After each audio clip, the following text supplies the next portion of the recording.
Hello, and welcome back to the channel. If you're new here, welcome. We like to talk about books, and you guys seem to love these videos. My wallet, not so much. It is time for another book haul. Yeah, we did some more damage, and now I get to go through what I got with you. So, you guys ready to talk about books? Let's talk about books. So, in the months of June and July, 29 books were acquired. Guys, this is becoming a problem. I think last month it became a problem. This is just excessive. To be fair, I have read a lot of books in the last 2 months. I don't think I've read 29 to account for all of these. So, let's dig in. First, we have Book of the Month for June. This is Main Characters by Bobby Palmer. I don't know much about this other than it is a love story told from the perspective of the side characters. So everybody they encounter. So that's super exciting. I'm not going to start the video saying that. No, we're not going to, there's going to be no excited counter on this video because we're not doing the I'm so excited to read all of these. I got them. Of course I'm excited to read them. Okay? Let's just clear that up now. I did pick up 2 Book of the Month picks for June. I also got The Misconnection by Tia Williams. I've heard such good things about Tia Williams books that when I saw this on Book of the Month, I just had to. One of my newer subscription boxes is my Fairy Loot YA Fantasy. I know. I'm on the wait list for just the Romantasy, and I think I'm going to switch from young adult to just regular Romantasy because I am trying to really weed down my book subscriptions. I have too many, and I just don't think I'm in love with what they're doing as much as I thought they were going to be. They look stunning in videos. I love seeing like Laura and Emmy with all of their gorgeous bookshelves where it's all lined up all across. But at the same point, I'm not really just a fantasy romantasy reader, and the romance editions that come out are good, but I'm just going to narrow it down because I end up getting them on release day anyway and not wanting I don't need 4 copies of a book. So that being said, this was, I think, June's. It is Shadow Reaper by Lynette Noni. I know nothing about this other than it just says never bargain with a Reaper, and it's supposed to be a YA. Oh, that's a fun bookend, book page, insert page, whatever. That looks good. I'm actually a little bit more excited about that due to the cover art. Because that's the other thing is I do love to use my book subscriptions as an opportunity to kind of branch out and read things that I wouldn't read. But I notice I do that more with my Book of the Month than I do any of these other ones. Book of the Month, I get excited to read the extra picks. These ones, sometimes I'm just I'm not going to get to it because it wasn't something I chose. I went to Christina Lauren's book tour release for the romance revival, so yes, you will see that book. But while we were there, it was like a panel with Julie Soto along with Allie Hazelwood and Susan Lee, I believe is her name. So I got to pick up Julie Soto's Rose in Chains, because I have wanted to read this for a while anyway. It's been on my list for a long time, and it's signed now, so that's really fun. I'm super excited for that one, just because this is also she signed it she didn't sign it in front of me, but she signed it while she was at that bookstore, which is really cool compared to just signing the book and then sending it in. I think it just makes it a little bit extra special. Like I said, romance revival, obviously we got this at the event that I went to. That was just it was such a fun time, and I love all of Christina Lauren's writing, so having this now, again, they pre-signed them all, but they were all signed at the event. So now I have a signed edition of this, which is just awesome. It's such a cool feeling to have a book that is signed by an author that either you love the book, you love the author, or I just think it's also really cool when they signed the book at that bookstore, at your bookstore, or in front of you or whatever. Is really neat. The Shippers, Catherine Center. I had to get the hardback because I did get to read this as an ARC, and Catherine Center, The Love Haters was the first first ARC in general that I ever read, and so getting to read the next book, not her second book because she has many, getting to read the next book, The Shippers, as an E-ARC, I had to pick up the hardback as well so it can match on my shelves. Then for July's Book of the Month, we got The Winged Games. I'm winged. The Winged Game, I don't know. But this is basically sports romance meets fantasy. Yes, say less. Then I also was super glad I saw this and added this to my box. It is Ruinous Ends. It's the second to the Immortal Consequences, I think, that came in that I was able to pick for an old book of the month. And thankfully, they do a really good job of knowing that we're going to want the same. So, it has the gorgeous sprayed edges like the other one does. This has the blue theme. The other one's pink theme. And I'm like, I need to get to this series. This is technically a YA romantasy, I believe. 6 students, 1 final battle. Some fates end in ruin. Ha! Yes. Then one of my local bookstores was having a summer sale, so we did a little bit of damage.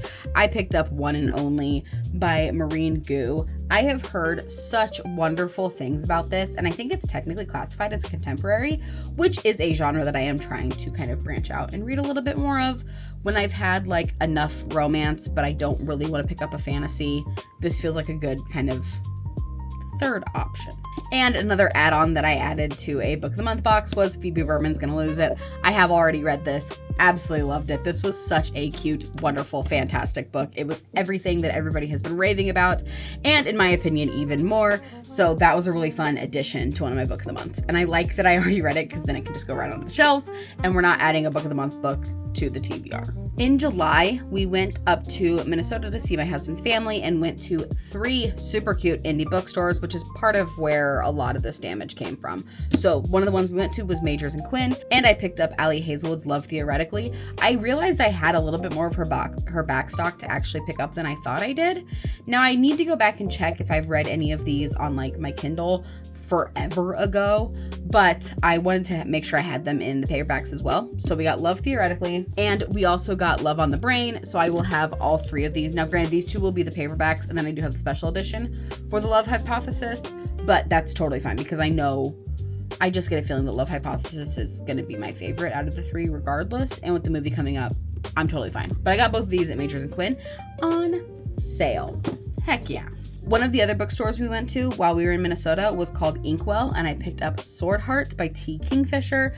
I've wanted to pick up T. Kingfisher as an author that I've really had my eye on and wanted to pick something up, and I just didn't really know what their vibe was. And I've started to read some cozy fantasies, and somebody did a review on this on TikTok that just really caught my eye more than typical about this being such a wonderful cozy fantasy. And I was like, okay, starting with T. Kingfisher, this is what I want to start with, is Sword Heart. So I did pick that up in Minnesota. Look at this edition of The Irresistible Urge to Fall for Your Enemy. Isn't it just gorgeous? Now, this is a duology. The second one just came out that I've had my eye on for a while. And this was another one that my local indie Pen Dagger had their summer sale. So this was on sale. And I was like, okay, this is just the time to pick this up because I love this edition more than the original. And it's paperback for a fantasy, which is fantastic. And with it being on sale, I was like, this is the time. This is the time for me to finally pick this up and get it on the shelves. Then I think this was probably might be a little bit spicy, book subscription for June. I think this one is June. And it is Fever Dream by Elsie Silver. I really love this old school kind of art print style that this book has. And then of course on the back it says, because while I've always sworn I wouldn't date a cowboy, I'd be willing to make an exception for this one. And that's just so fun. I typically don't like people in the front of my cover, but I did really enjoy this kind of like style of it. It kind of reminds me a lot of the covers of Lila Sage's Rebel Blue Ranch. No, I think that was July because this is June's. This was Lucina Coney, Fragile Hopes. I know nothing about it. I think it's a firefighter type romance situation. Maybe an artist. Looks like just kind of a cozy thing for the fall. I know nothing about it, but this, again, is just another fun opportunity to read a book that I probably would not have picked up otherwise. Now, Another Love Song by Julie Soto. This is another one that I was able to pick up at that author event that, yes, is signed again, that she signed while she was there. So super cool. I've wanted to get to some of her backstock once I realized that Rose in Chains was not her debut novel and that she writes like regular romances too. So I was glad to pick up Rose in Chains, that's kind of the romantasy, along with this that's like romance, and I'm just excited to get into her world a lot. Another one I picked up is The Silversmith by L.J. Claren. I saw Mariana read this and say nothing but fantastic things. And like she fully admitted, she's like, I got paid to read this and then I absolutely blew me away. And then I think Larry read it. I think Larry read it and also really enjoyed it. And so again, a floppy paperback fantasy. Yeah, I'm sold. It's already in the basket, you know. Soulmate Equation is one of the backstock Christina Lauren ones that I was able to get at the event signed. And so I know I still have, they have so many books that they've written that I know that this doesn't even really make a very big dent in their backlog. I mean, my goodness, the talent in these two people. Oh, goodness. But I was excited to be able to kind of like make a dent in it while I was at this event and had so many options to get signed copies of. In Stormy Weather, Chelsea Curto. Oh my gosh, I read this as an e-arc and I immediately pre-ordered it because like love the foiling, love the cover, love these two characters so much that I needed the book trophy. I just needed the book trophy. Then in July, I think it was early July, this is the Love Wells Kept by Bailey Hannah. This is the UK version of this actually, and this is the 5th and final book in the Wells Ranch series, which is a cowboy romance that is just so devastatingly beautiful. It is so well written and I just adore these characters, and somehow you will cry through the entire thing but also finish it in a day because they're so well written and bingeable that like yeah. And I'm not ready for this one. This one is an amnesia trope and I'm not emotionally prepared to get to that, not even a little bit. This is another one I picked up from Majors and Quinn. It's trope sick. We know it. We love it. I'm super excited to get to it. I just have heard really good things about Lauren Oakey. And while what was her best thing, I think was her other one, caught my eye but didn't super intrigue me. This one, absolutely. They're like two writers that end up going through once they're like finishing a book and writing a romance book together, and when they write about a trope it happens to them. So like that's such a fun magical realism element to a romance that I needed to. And I missed picking it up as an add-on for my book of the month. So I was like, yeah, I just need to pick up the paperback for it. Yes, Chef, Grace Riley. I picked this up at that summer sale that I went to. I think this one might have even been half off. So absolutely. I have been so like intrigued and excited and like reading quotes about it and just totally in the world for this book for some reason, just completely caught my eye. And I've tried to get an arc of it. I tried to get an e-arc and it didn't quite work out. And that's totally cool because I was probably gonna pick this up regardless. So getting it for half off at a sale, yeah. A lot of, I feel like these kinds of like standalone romances are probably ones that like I may have gotten on a Kindle if they weren't on sale. But since I was getting it in paperback because I would rather read the paperback. And I know I'm going to get to the paperback sooner than I would if it was on my Kindle. So I was like, yeah, I'm just going to grab this quick since it's on sale. This was another one that I think was 50% off at that sale. It's Anywhere With You by Ellie Palmer. I recently read Married with Benefits and really enjoyed it. Was intrigued enough with it that I really want to get to more of her backlog, and she's a Nebraska author, so we love that. And I was just like, yeah, 50% off, get a little bit more of her books read.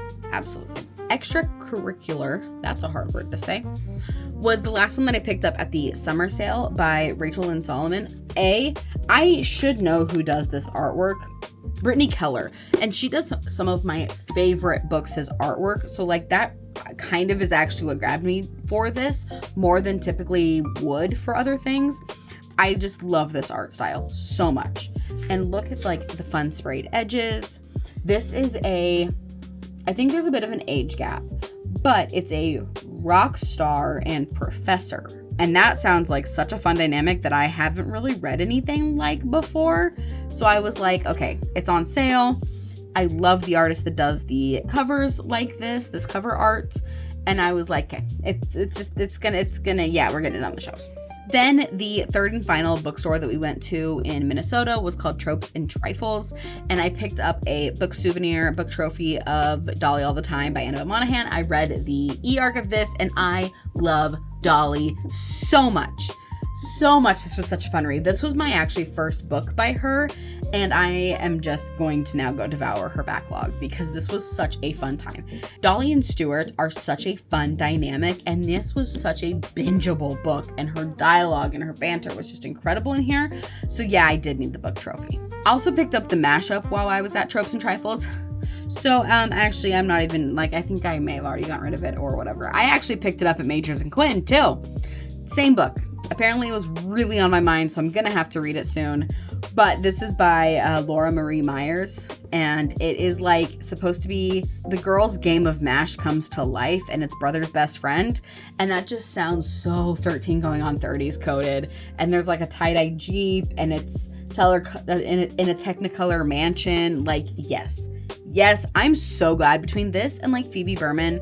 And I kind of feel like Tropesick might give a little bit of that vibe too.